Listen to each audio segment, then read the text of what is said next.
Welcome to the BNB Investing Podcast for real estate investors.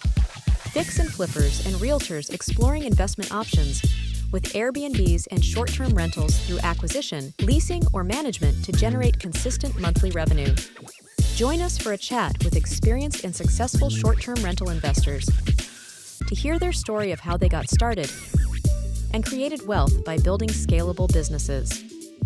We also explore various service providers and lenders that help make our businesses more efficient and maximize revenue in this awesome sharing economy. Welcome your host, Rich Munroe.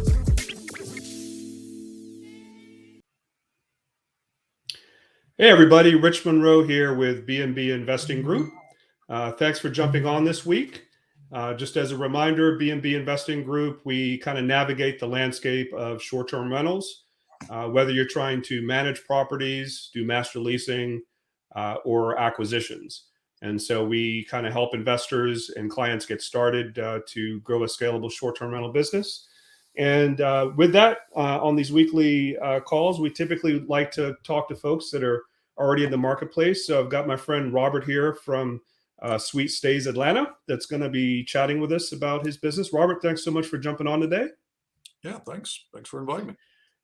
Those of you that are jumping on, if you could just throw a quick yes in the comments for me, just let me know that you can hear us okay. And we'll just kind of go ahead and get started. So Robert, I'd love to hear a little bit about, I've known you for many, many years and haven't really heard like your beginnings. How did you get started in this business? Well, yeah. And if you remember, you were one of the first people that I consulted whenever I started looking at this to even get in the short-term business. I had been in the long-term rental business for almost 30 years. And so I had a company called Title I Management here in the Atlanta market. And we managed about 500 properties all over Atlanta, but they were all long-term rentals. And of course, I've been an investor myself for 30 years, and I've got about 50 of my own properties. And I'm just kind of burned out in the long-term space, and I started looking for a way to. I was not in the day-to-day for quite some time, and the last many years, and but I still need something to do. So I started looking at short-term when a friend of mine told me I could make good money at it, and I was like, "There's no way. I mean, there can be any money in it because, hell, it's hard enough to make money, with a long-term rental." Who's got one tenant every 4 or 5 years. And I was like, just the thought of having one tenant,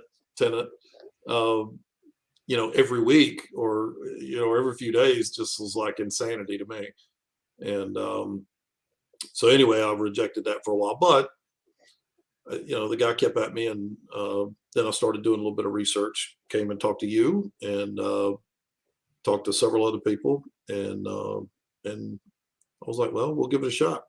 I was kind of too chicken to do it on my own units at first. So my very first deal was an arbitrage.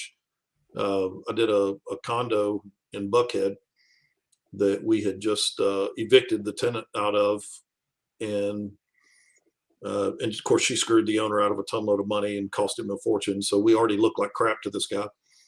But so I couldn't possibly look any worse. And I told him that and I just flat out told him, I said, yeah, we'll master lease it. I'm going to try this short-term thing. And told him, I said, I got no clue what I'm doing, but I said, but I'll pay the rent, unlike the tenant that we put in there before. And he was like, sounds good to me. Thanks. And that was it. What was the rental amount? Paid $1,200 a month there. It was a little nice location too. And just a kind of a crappy apartment complex converted from the, back in the 80s or 90s into condos, and about 1,200 in my first. And of course, this was in, 2019, 2020, where things were still doing really good. We were knocking down, I want to say my first month or two, we were at $4,000, and then it never got above like 6,600, I don't think, but that's still pretty dang good. And I was like, wow, this is great. And then the unit next door to it came vacant, and I rented that one. And so we were kind of off to the races there. So learned a lot. Yeah, right there. it's definitely a domino effect. Once you get one or two under your belt, and typically the relationship that you have with that existing landlord, they see how great the property ends up being. There's no issues with the payment being on time, and there's not a whole lot of complaints going on like they have with their long-term tenants. And before you know it, they're waving everything under the sun in front of you, right? So they got this one coming up for lease, so you're interested in adding that one to the mix, and before you know it, we did that in the first year. We went from like 1 unit to 10 units within an 8-month window. Yeah, and it's so funny because I see a lot of the guys, when arbitrage was like a hot thing, I guess it's still a hot thing, but maybe less so today. But I would always see people online. I was constantly on YouTube looking at everybody who called themselves a guru, just kind of learning whatever I could learn. But it always seemed like that was the big sticking point was, here's how you convince an owner to do this and convince somebody to do that. And I was like, holy crap, I got owners falling out of my pocket. I got those everywhere. And, I was like, I don't need to convince anybody. And, they're begging me to do it. But absolutely. But I think it was all coming at it though, because me being in professional property management for so long and just my philosophy of doing it. I mean, it's like literally I do know what I'm doing in property management. I may not have known diddly squat about short term, but I learned real quick.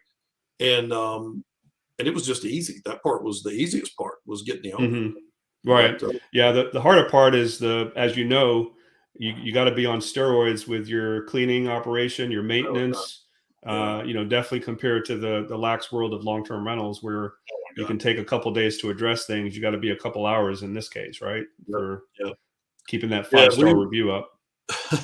Yeah, we definitely did not. We're like anybody, we experienced every possible problem, that you could have in the first year or two. And, I think I know it was within my first year of business, we had ended up having a double homicide at one of our units. Not that one, but we had taken a unit right a few blocks from Mercedes-Benz Stadium, clearly not in a wonderful area, but and had an issue there. And that was just like, man, what else can go wrong, And then again, that was a long-term owner who wanted to convert it to short-term, and never had a problem as a long-term unit. But then we had it was parties and all this stuff. And so your units were in the news a couple times. Say again? Yeah, not for a good reason. Yeah, not for a good reason. Yeah, it was kind of funny because on a Saturday morning, I woke up and I get a call from, I don't remember the guy's name, like, hey, this is Detective so-and-so from Atlanta Homicide. And I was like, yeah, bullshit. Who is this really?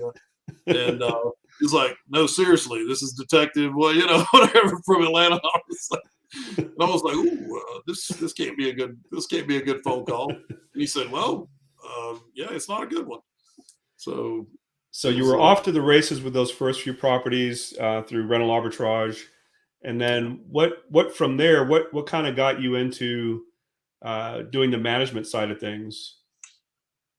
Well, I was converting my own units, my own long-term rentals. I wanted to immediately convert to, once I saw that it could make money, then I started trying to convert my existing long-term rentals as my long-term tenants moved out.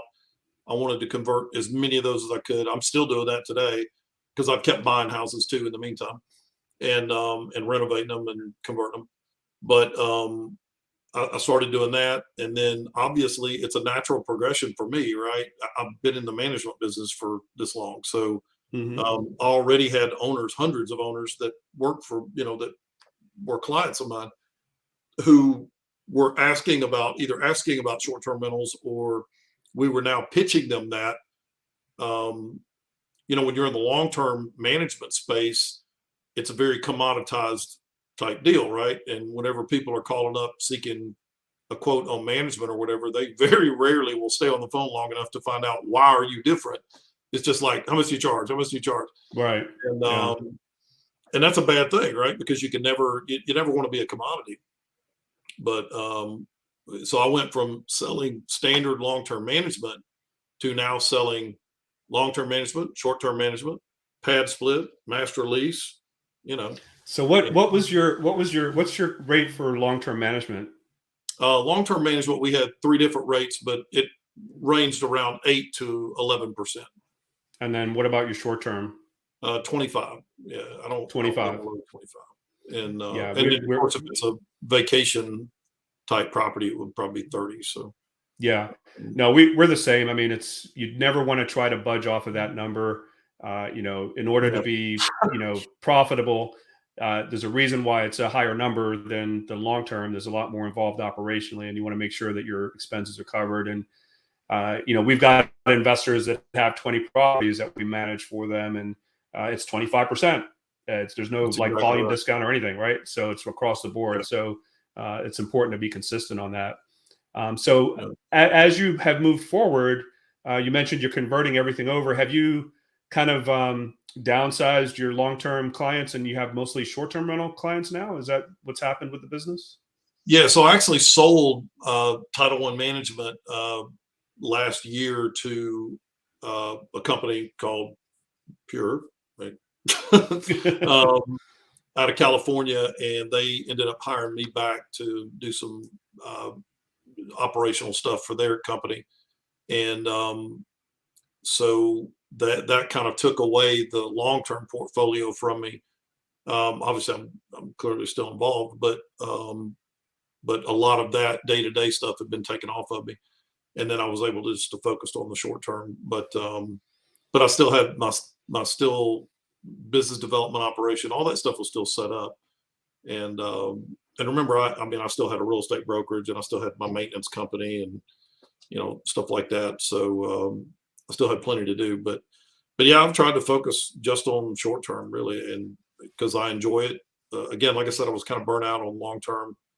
And I'm even though I was fond of the get rich slow landlord business, and I still am a big believer in that. But making $200 or $300 a month net, and you being happy with that, and I was for literally 25 years. Now when I look at it, I'm like, holy crap, that kind of sucks. I mean, that's like get rich at a sales pace. All it takes is one AC to go out or one roof you're needs done. repairing, and you're done for the year, like for many years in some or cases. One tenant who, and I've done everything, dude. I've done owner finance. I've done, I've got, I think I've got 25 or 30 subject twos. I mean, I've done every iteration. I've done trailers. I've done land. I've done, and it's just, it's get rich slow at a snail's pace. And then once I discovered this is much better. But going in, I even told myself, and I've told my owners this, if I didn't make one penny more on short term than I do on long term, I'd still do short term. And the reason is because look at the advantages. I don't have any evictions. I don't have bad checks. I don't have collection problems. I don't have security deposit disputes. I'm not rehabbing the property. Yeah, my property looks like it could be put on the MLS tomorrow at any day of the week and be sold. And guess what? If I did decide to sell it, which I would never, ever sell, and I would encourage any of your listeners, you're crazy if you sell property. You need to be buying property, never sell. But if I did have to sell, guess what? I don't have to wait on a lease to run out or deal with a tenant to get them out and then go in and renovate it to get it ready for sale. My property's ready for sale right now. Today. Put a for sale sign in the yard, throw it on MLS. I've already got professional photos, right? I mean, they're already ready to go. Coordinate showings in between check-ins and checkouts, and you're good. Yeah. So, but as you learn as an investor, you never, ever, ever sell. If you need money, you go borrow money, and you borrow against your equity, but you never sell. Absolutely. Advice, so, how many short-term rentals are you currently managing? We've got 48 or 49. We did have 50, I think, and then we had a couple of owners who were kind of falling out on when things have slowed down a little bit, which is that's just natural part of the business. So right. And what does your operation look like to support 48 listings? As compared to the long-term rental world. Yeah. So we have. I've got a main virtual assistant who was in Mexico, now in Texas. And he is kind of like my back office. He's kind of like the general manager for that. And then I've got a and some of these people, I could do it a different way, but I've kind of inherited them whenever I got rid of my other company, and I moved some people around because I'm trying to scale myself to get bigger. So instead of just laying off my marketing guy at Title One, because Pure did not need that marketing guy, and Pure did not need two more bookkeepers and stuff like that, I brought those people to do work between multiple companies. So so I've got some guys that work part-time doing marketing, part-time doing accounting, and those guys are in Mexico. I've got some people in the Philippines that answer the phones 16 hours a day, 7 days a week. We're not at 24 hours a day yet, but I haven't really seen the need for it. I'm not a huge fan of the Philippines, but this tended to work out just right as far as price, and they actually perform well. I'm surprised. Yeah, And, our team is from the Philippines that we've been using for the past 4 years. Yeah. Nice. And I was we're pretty skeptical. happy. I actually lived in the Philippines for a while, and I love the people, but they're just too damn polite. And Americans are not polite, and we're direct, right? And we want people to get to the point, and don't call me sir 16 times during a phone call, and don't repeat what I said 9 times. Just give me the answer, right? Yeah. And but they tend to do really well, and so I like them, and the price is right. So I've got those guys, and then I've got I had a couple of girls that are kind of my boots on the ground. They kind of do a little bit of everything, and they might jump in if the cleans can't get handled by the cleaners. We outsource all the cleans, but if they can't, if something happens, right, and they need a little bit of help, they may jump in on that. Plus, we have owners that come to us and say, hey, I've got an empty house. Here's a check, go furnish it, which baffles me. It boggled my mind that somebody who doesn't even know me from Adam would hand me a blank check and say, here, go spend 50 or 60 grand on a house. I'm like, are you sure? Yeah. But, well, so passive investors that don't want to do the work, they're happy to write the check, Absolutely. So those two girls kind of do that. They're doing the tiny minor maintenance or the minor guest services stuff, like restocks of the properties and that type of thing. But they're also doing the furnishing of properties when we have new, an owner who wants us to outfit and furnish a property, which that's time consuming, and we try to make it, really streamlined, but it's tough. And and they're kind of overseeing the laundry operation, which I've told you my problems with it. I've called you for advice on that. Yeah, because the linens and laundry. Yeah, where are you currently at with that? I know you wanted to bring that in house, and you were set up to do that. And where'd you end up with it? Yeah, so it got the iteration was, I don't know how other people start, but we were doing it all downstairs in my kitchen for a while. I ruined one very expensive washer and dryer, ruined that, and then I was like, all right, this doesn't work. And no joke, I've got 8 feet tall of linens in my kitchen. Of just the washer dryer never went off 24/7, never went off. And that worked for a while, but it was driving me crazy. And then I was like, all right, then I'm gonna take a house that I have in a neighborhood that's kind of commercial, and I'm just gonna get on Facebook Marketplace. I'm gonna buy a bunch of dang washers and dryers and stick it in there and just go pay somebody to go over there and wash stuff and dry it all day long. That works for the dryers, by the way. It works great. Regular gas, as long as the dryers are gas. So I did that, but the washers can't handle it, right? I mean, they're not designed to work that much, and they tear up within a month or two, and you're having to buy new equipment. And then I ended up looking for commercial equipment. I don't know if anybody out there has ever priced that, but you'll quickly find that one commercial washing machine is upwards of 25 grand. It's like buying a car.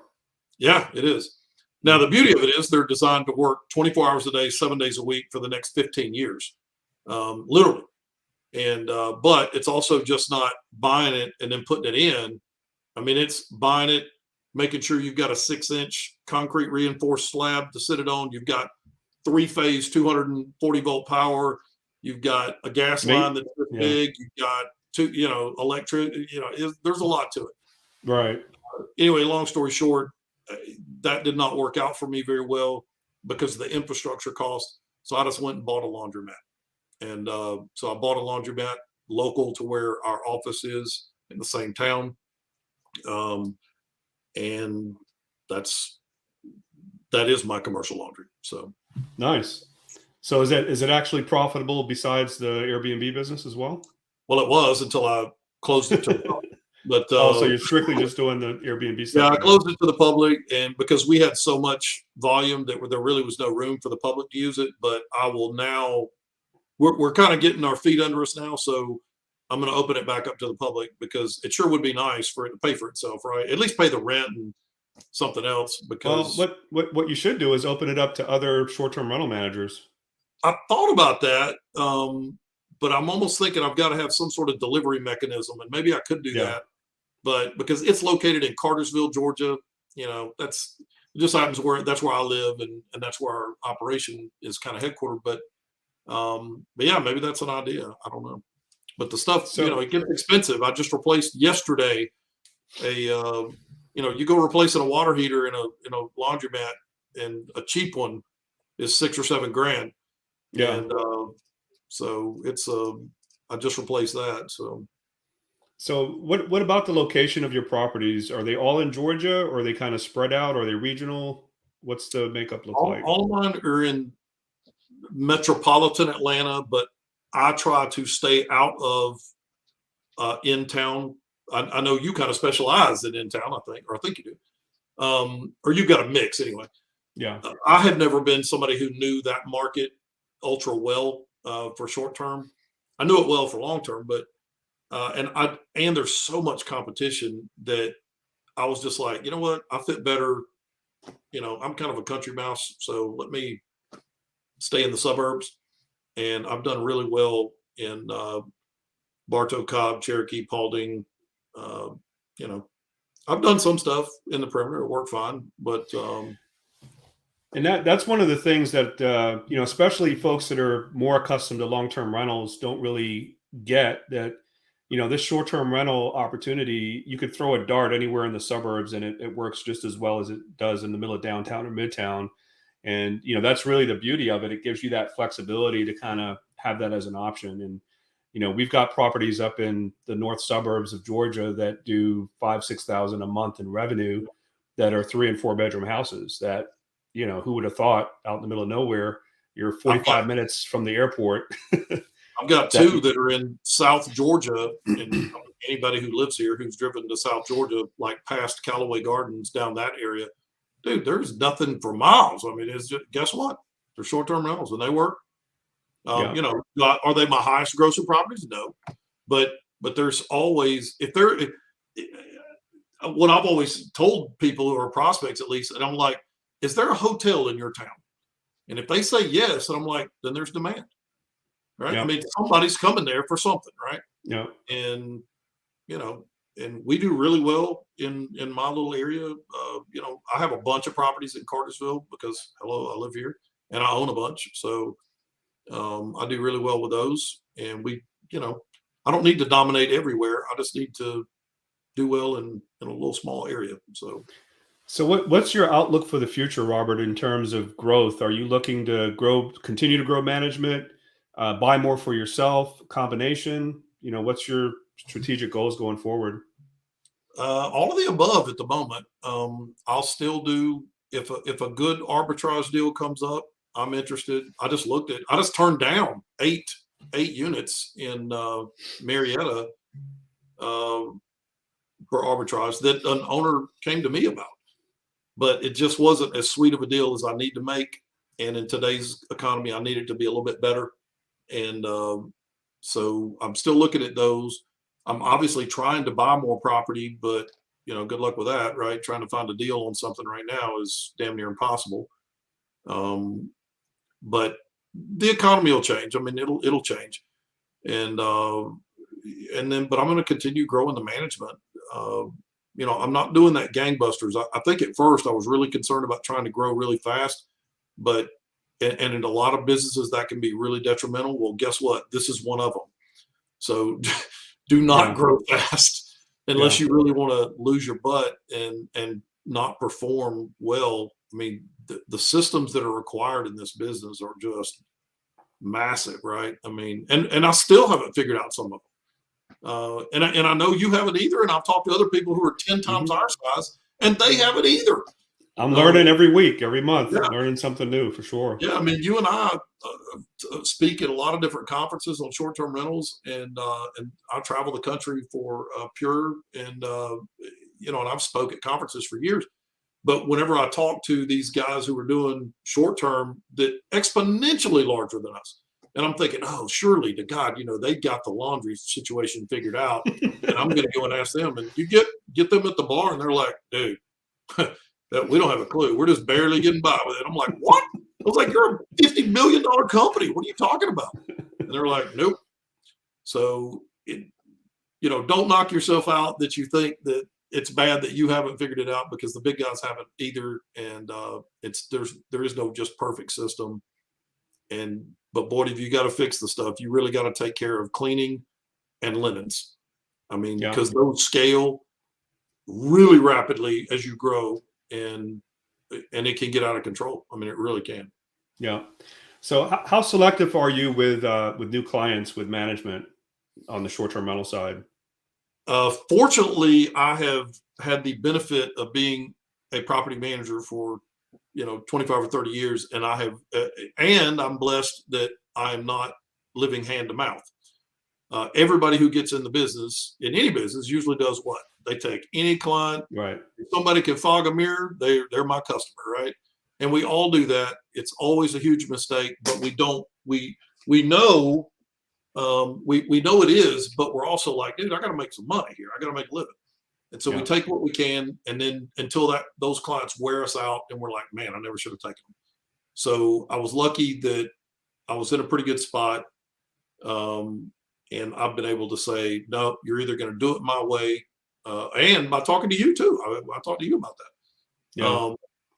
And you and I are on the same page. I mean, the minute that you start to deviate from your policy, and what I always told owners when I was in the long-term space was, I had built a super highway of processes and procedures and policies, right? And it really functions efficiently. And I said, you're wanting to take me off down a dirt road. And if you do, you're going to mess up my operation for my other customers. And I can't allow you to do that. So some things, it does have to be my way or the highway. And, or I make it so financially worth your time. Yeah. I was like, now, if you want to take me off down that dirt road, I'll come and dance a jig on your front porch for the right amount of money. But but you're going to have to pay. And most owners are like, oh, well, okay, it's not that important. And then they kind of get in line on our process. And it's very difficult when you're starting out and you're growing a management business and you recognize the opportunity, but you're going to be able to tell very quickly in those initial conversations with that owner whether they're going to be a problem child or not. And so really going to do yourself a big favor by making those decisions early on instead of engaging and having to fire them later, which I've done a couple times. It's better to kind of go with your gut in the beginning. And if you sense that person's going to be, overreaching or micromanaging, you're going to spend, most of your time managing that one client when you've got, 50 others to worry about. And so you've kind of got to take it on the chin and accept that and cut your losses sooner than later, because if you get a couple of those in your portfolio, it's just going to make your life miserable, right? So not just your life, dude, your reputation. Remember, in our business, in the typical management business, or at least the way I would teach it, would be, guess what? Everything's on my account, right? Everything goes in my name. We're in control of everything. Well, guess what? It's also in your name. So now you're the one who suffers. If this guy does something stupid, now you're the one who gets the bad review. Or if you can't, let's say that you overcommit and you're like, oh God, sure, I can go to Athens and do that. And by the way, I speak from experience. I was like, sure, yeah, we can do Athens. And, but we had no clue, and we fixed it now. But that was a problem. You stretch yourself thin. You really screw up your staff. Now your staff start to get pissed off because you're like, well, they're like, what are you thinking, dude? We can barely handle this. And you don't need to go everywhere. Nobody wants to turn away business, but the smart businessman learns what to turn away. And it doesn't just have to be a bad owner. It can just be not the right deal. Yeah. And it sucks. I mean, it's hard to see that money walk away somewhere else. But I mean, unless you want to work for $2 an hour and drive yourself crazy and answer the phone at 3 a.m. and just have problems and have your staff pissed off, you can't do it. You've really got to focus. Right. So I'm sure you get a lot of your business from referrals for as long as you've been in the space, but can you drop us some nuggets on kind of, what's some good prospecting for someone starting out to, get engaged and find clients that are interested in getting a short-term rental manager? Well, I mean, obviously you can pay for leads. I mean, that's kind of expensive, but I think that if I were going to do if you're trying to get owner clients, we're talking about owners or tenants or guests. I would assume owners. Owners, yeah. Yeah. So, I mean, if it were me, and I'm very biased about this one myself, is, believe it or not, property managers and the kind of the dirty little secret, at least, and I am mega involved in the Atlanta property management scene. I have hundreds of property manager friends. I have served as the president of a trade organization for Atlanta, and I've just been in it forever. And I know them all. I know everything about the business. Nobody wants to touch short-term rentals. Right. No property manager wants to touch them with a 10-foot pole, and including me for many years. And once I learned, and now I'm like, yeah, that short-term business does kind of suck. What you should do is send it to me, and I'll take it because I'm, I don't know any better. I'm stupid. So if I were going to go out and look for clients, I would contact property managers, because they've got owners who want to do it. Yeah. Well, property managers turn it away. And property managers and real estate agents, right? So that was my next part. The professional manager is somebody who's already getting people calling him saying, "Hey, will you manage my property?"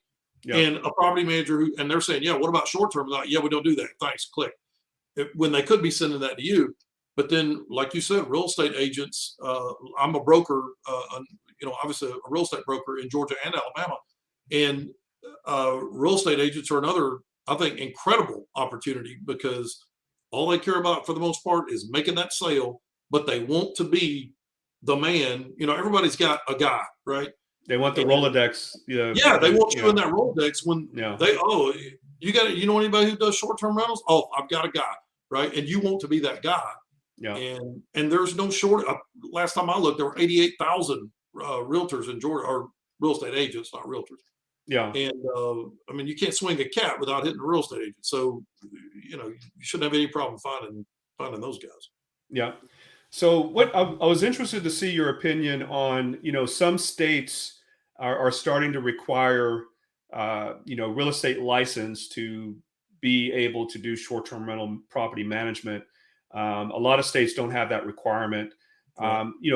Being that you're licensed, being that you've come from the property management space, what's your opinion about that in terms of, going forward, or what do you see happening there? Well, there's my opinion, and then there's probably what's going to happen. So my opinion is easy. If it involves the government, then my answer is no, they shouldn't be involved. I don't think any license, there should be no license for anything, in my opinion. So it's just never a guarantee of anything other than a way for you to hand the government money. And if a license meant anything, then guess what? We'd never have any malpractice claims, right? Right. But we do. So the license didn't mean anything. They still screwed up. So, so that's my personal opinion. Is that how it's ever going to work? No, it's not. And in Georgia, you're lucky in Georgia that there is no license required in Georgia. However, if you are a licensed real estate agent, then you fall under a different set of rules. Right. So there's an exemption in Georgia if you're not licensed. But if you are a licensee, then you fall under all the same rules that brokers do. Right. And believe me, they're a numerous rules. It's a lot. I mean, it really is. Mm-hmm. So, but honestly, the way you should operate is you should operate the way that the law makes brokers operate anyway, with trust accounts and things like that, because that's the correct way to do it. And it keeps you out of trouble and potentially out of court and you really need insurance. Whether or not you're licensed, you still need professional liability insurance. Right. So, because you get sued and you think it's no joke, dude. If you've never been sued, then you haven't been in business long enough. Right. I don't know if Rich has ever been sued, but I've been sued dozens of times. Yeah, thankfully I have not been sued yet in the real estate space. In my former life in the finance world, I was sued, but it's just so a matter. I know what that experience is like. Yeah, it's the numbers, and it just so happens that the reason I've been sued so much is because I've been in real estate, and that is a very high profile, high litigation industry, and you're in it if you're in short-term rentals. You're in the real estate business whether you know it or not. So, and think about all the liability. A tenant could slip and fall. They could set the house on fire. They could get hit by a bus while they were staying at your unit. They could cut themselves on a broken glass. There's a million things that could happen that could end you up in court. So you better have some good insurance. Yeah, totally agree. It's not that expensive for the annual premium to get liability coverage for $1 or $2 million policy. So definitely worth it. Well, and remember too, if something happens and you're managing a property, you better make sure that owner's got the correct insurance on his property, because what you'll also discover is that when push comes to shove, an owner's going to say, I don't know who this guy is right here. Yeah. He told me this, and you're like, no, I never said any of that. And they're like, oh yeah, he lied to me. So you better have the right insurance, because if there's ever problems, it'll come back on you. Yeah, most definitely. All right, so we're getting close to coming to a close. Is there anything else that you think we should touch on that's important for somebody just starting out to wrap their head around? I don't know that nothing comes to mind, but if you're getting started, then man, you should spend some time sitting down, thinking about your systems and how you intend to take it from X to Y to Z, because working one or two doors, easy peasy. You can do it from your car, do it from your house. No problem. You might could even go up 3, 4, 5 doors doing that. But can you do 10 doors like that? You might, but you'll be running yourself crazy. And I can assure you that you can't do 40 doors like that. That's not even possible. And you damn sure can't do 100 doors like that. So you just need to plan in advance so that you can scale. And I don't see a lot of people doing that sometimes. They don't try and think. They just want to sit down and do, and you really need a plan. Yeah. No, I totally agree. That brings us to a good closure. So, I appreciate you taking the time, Robert, this week. Awesome. We learned a lot from you, and for those of you, BNB Investing Group, we help investors learn more about short-term rentals, and we can kind of customize an approach for what your objectives are. So if you're interested in learning more about that, feel free to reach out directly to me. Usually best place is Facebook Messenger, and we'll schedule a quick call and chat and see if you are a good fit or not. So Robert, thanks again, buddy. I appreciate it. I'm sure we'll see each other. I think there's a live event in Atlanta next week we're both going to, and I may end up going to that conference in Austin too. So cool. Thanks again. I appreciate you taking the time, and we'll talk again soon, buddy. All right. Y'all have a good one. Thank you. Thanks. Bye-bye. Bye-bye. Thanks for jumping on the BNB Investing Podcast this week. Please click on the subscribe and like button below. For more trainings, property tours, and content, you can join my BNB Investing Facebook group by clicking below. If you are ready to grow your short-term rental portfolio and maximize your monthly income, you can click on the link below to schedule a quick strategy call with Rich or someone from his team to see how we can help or point you in the right direction. Stay tuned for our next episode and hope to see you on the BNB Investing Group podcast.